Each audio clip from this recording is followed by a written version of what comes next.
what's up, my people? So I'm here at Orms for the Orms Creator Meetup, and it's fun. I'm just gonna take you through. I'm not gonna say much, just walk you through this. But thank you so much for joining. So, according to ChatGPT, the Orms Golive 2025 event is a premier content creation showcase tailored for photographers, videographers, and tech enthusiasts. And some of the key highlights of such an event include expert insights, event interactions, activations, and workshops. Also on that, there's hands-on gear demonstrations. You get to experience gear that you would not otherwise experience, networking opportunities, and also exclusive gifts and giveaways, and also deals on some of the gear that comes. So these are some of the things that you can expect at the Orms Creator Live event. And yeah, it's such a fun vibe to meet other creatives within the city of Cape Town, and it was a nice event actually. Well done, Orms. Well done.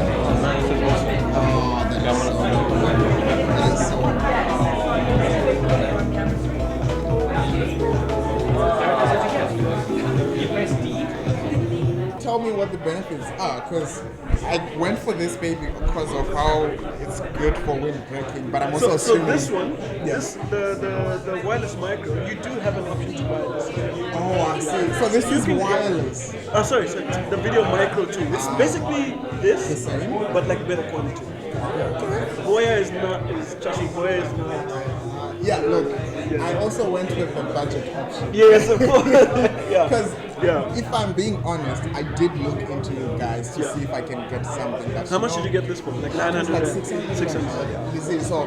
And you get 600 rand quality audio. Exactly. But look... Since you're looking about 1.5. All I'm coming from is to say, I need this, but also the pocket will then determine what you then get. But this is directional. Yeah, because these are more proximity. Oh, proximity. Exactly. I see. So this, it's on your camera. You're pointing your subject. You're picking them up. No problem. But these, you flip it onto the person, and they literally just normally getting wireless audio. Because I've always been tempted to think, can I do a podcast and get podcast quality audio with any of these babies? Yes, you can. Is it? Yes, you can. Yeah. The thing is, so if your podcast is in a controlled environment, right? That's always better. You can use these. You can use these. So it just depends on the environment that you're in. I see. If your podcast is in a... Yeah, man, I'm not gonna lie, I was just so honored and blessed to be able to interact with all of this gear, getting to see what I can be able to do with it. I mean, what you're looking here is just a simple MacBook Air, but you can be able to connect it with the entire system as is, and you can be able to do your podcast. So for me, that was quite interesting, because for a very long time, I've been thinking of doing a podcast, but I really didn't know how I would be able to do it. But with things like this, seeing it as an interface like that, it really makes it possible, and it makes it fun for somebody to have to look at it. So I was really, really excited about that, and it kind of gives you motivation. It kind of puts you back in a position where you're saying, come on, I need to do this. I need to pull up my socks and actually do the work. So it was really nice being able to interact with all these people, getting to hear how these microphones work, the direction into which you might point it and whatnot. And also, funny enough, even your simple clip-on mic, you can be able to use that for a podcast so long your space is treated for good audio quality. So that was quite a nice thing for me to be able to interact and learn.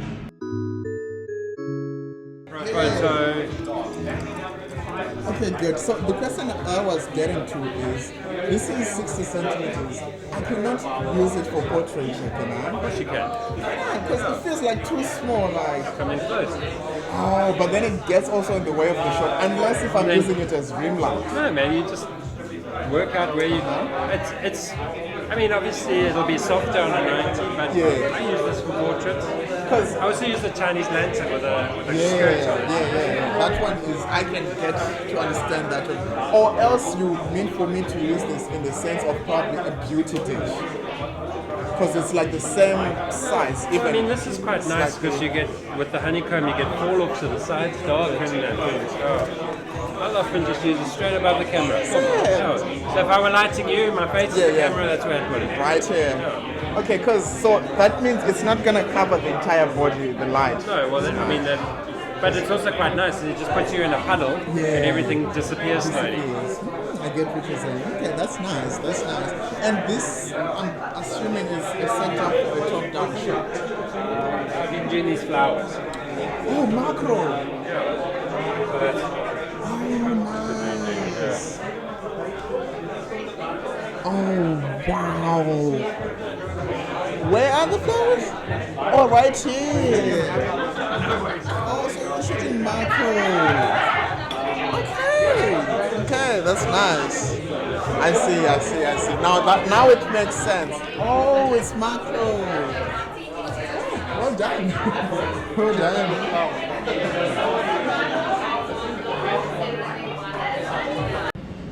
Now here's the thing with me. I will ask questions until I get my answer. I am so inquisitive, sometimes people can get annoyed of me, but that's just the nature of what I am. And on this event, I actually learned quite a lot. For example, I thought I knew how to operate a gimbal. Turns out I don't. So the event was an eye-opener for me to see how these beauties work and the delicacy that comes with handling a gimbal. It's such a fun device to have, and it's really cool having to eventually put your hands onto such a device and just see the intricacies with which it applies and works. And I really enjoyed that part of the drone.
Why you guys have always stuck with this more classic design of your camera? It's always boxy, always small. So, on those, because it's, I mean, I'd say there is a desire from photographers to shoot something that's a little bit more tactile. Yeah. So, I mean, I'm shooting a camera from 2017. Yeah. Some of the advantages I would say is, if I see a shot over there, I can quickly do my settings without switching the camera on. Definitely. Yeah. And then when I get there, you switch it on and you take the photo. So it's done. It's also, I mean, it is a bit of a emotional connection. I know, right? It's a button that turns. I know, it's right? It's not a digital thing. Yeah. But on the where's that S?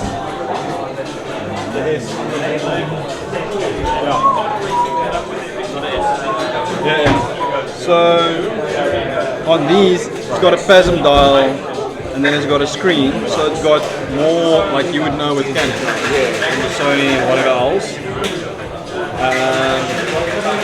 A whole bunch of custom banks. So it's closer to what you would know. But on the XT range, they always stick with those dials. And it's beautiful when they click, when you turn them. It's satisfying. I mean, do you paint? Do you make music? I only do porn. Poetry. Yes. Poetry. Yeah. So I'm a drummer. You can set up shortcuts if you want, and there's still a touch screen. Good. Good. So if you want, Yeah. which I've got some functions set to my touchscreen, but very few. Yeah. Yeah. Because with the camera, all of these buttons, all of them, I can custom assign. I see. Yeah. It's got an FN button in front, Good. so I can custom assign. The function. There's a button. Yeah. So if I want to access something quickly, Right. push a button. Go for it. Yeah. But sometimes I put some of it that I don't use that often. I do put in the queue menu. Yeah.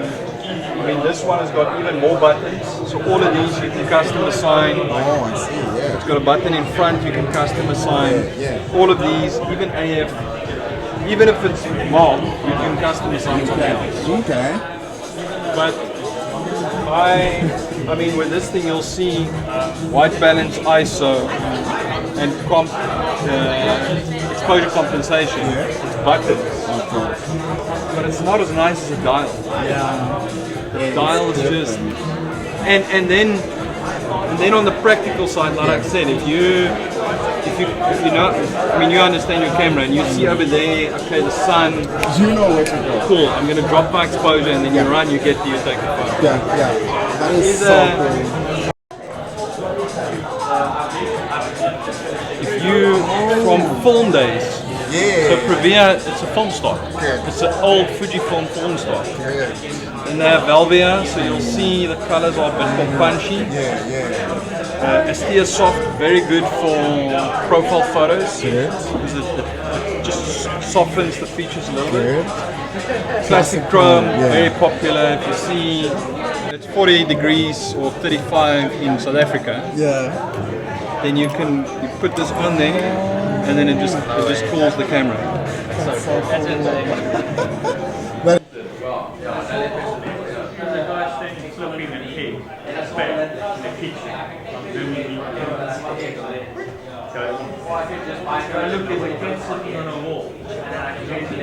It was like a puzzle that I just could like roam around and look at stuff and go. do you mind if I interject? Wait. So I just noticed a moment there was a point when you lost focus.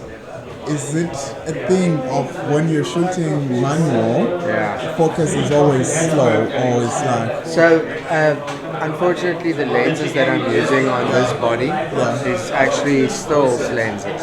Stills lens? Yeah, so they didn't provide me cine lenses, like proper cinematic lenses.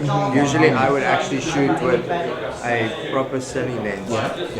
Because then the focus is much better. Okay, so are you shooting here with autofocus or it's manual focus? It's manual focus. It's actually sort of, it's a weird one. So I can actually like click on the lens, up on the screen. Oh, and then it focuses on subject. So I can do it like that, but you see how it's like... Exactly. Now me, I'm a complete manual operator. Good. I only do manual focus. Good. I don't like autofocus. I want to make beautiful mistakes. Yeah. Because I've always had this contention with myself to say, now my clients want something that is brilliant or that is smooth and is flowing. What then happens of me when the video has some moments where now I have to like is that not because I'm now trying to find the focus and then Do you want to be the I think when you're working with it's a quality different thing. Especially if someone is like moving in and out, you want to maybe go to like a face tracking concept. Okay? But if you're shooting something like a music video, where coming in and out of focus might actually add to the vibe. You know? So I think it all depends on what are you trying to achieve with your end result. Are you trying to achieve the perfect face always in focus? Well then have autofocus face tracking. But what if you want to have a little bit more like docu vibe where it's out of focus, in focus, and you the one handling it? That's where you add character. That's where I feel you add character to your work. I get you. Autofocus takes character out. I get you. Now, with regards to my aperture, how wide do I have to be open for me to be safely saying, okay, I can safely shoot without having to compromise with the shot depth of field? Because right now, I'm shooting at f10 because I'm trying to F10 is nice. I mean, there you've got probably about that range of back focus. And also now I'm worried about losing light. So Now you're pushing your eyes up. I wouldn't ever go higher than 3.2 ISO. I won't ever go higher than that because then you start to add a bit of grain, which isn't great. Yeah. But then also with your focus, as soon as you push 5.6, you start to get a lot more shallow.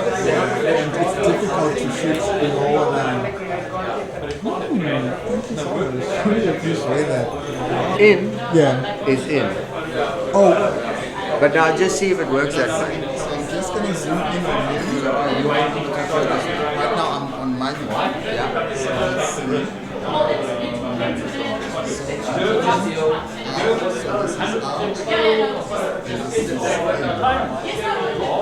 So when you do that, you're supposed to focus towards the door. Is it doing that? Or is it reversed? It's reversed. Okay, so now you know in, Good. out. And you just have to remember that. Because I Oh, struggle. I need to go out. Yeah. I need to go out. Oh, I need to come in. Because I struggle now. Because I notice myself having to also now start searching for the shot. Whereas.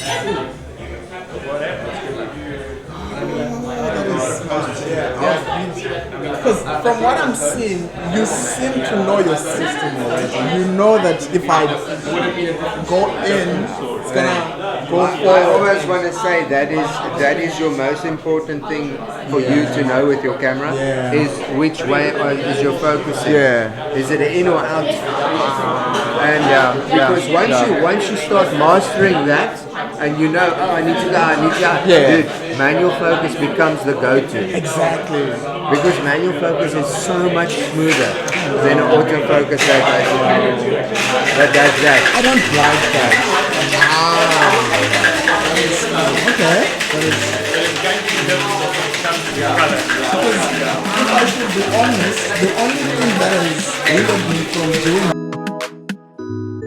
Many thanks to Alan from Fujifilm. He was so inspirational, and the way that he explained how to use a video settings and everything for me was so helpful, and I really appreciated that. So the event was really eventful. I mean, as you can see here, the DJI, the Mini. I don't know what. Okay, this one is an Osmo Pocket. No, it's a Pocket. Oh my goodness. This goes to show how much I wasn't paying attention to what was happening, but me just admiring some of the stuff that was just being done on this event. And I really enjoyed that part of the event. And I don't know what to say. I'm gonna stop here actually.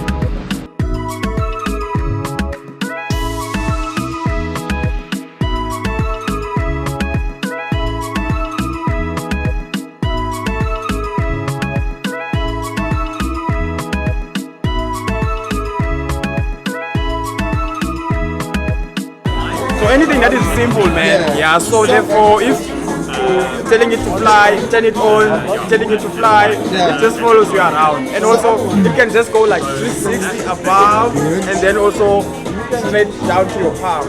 It is as simple and also 4K to 60 frames per second. Which is like more than enough, man. For 4,000 rands. What's my flight time then? I'd say it's up to 30 minutes. 30 minutes. Which is fine. Which is fine. Not too much.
video will play automatically. And remember, you can move. Yeah. Perfect. Look up, look down, look right, left, right. Right. It's slightly out of focus. What should I do? Move it away from your eyes slightly. Okay. How? To sit tight. Yeah. Good. How do I move it away? Okay. Just a little bit away from you.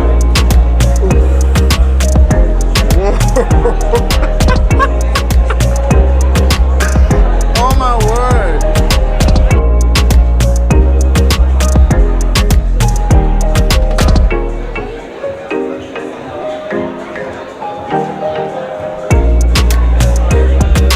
Hey guys, this was just the highlights from the Orms Golive event 2025, and if you like this video, actually take some time to like, share and subscribe. Make sure to turn on the notifications so that you do not miss any more videos from this channel. But I truly appreciate you watching through and sticking around until this time. Up next is me saying goodbye to you once more.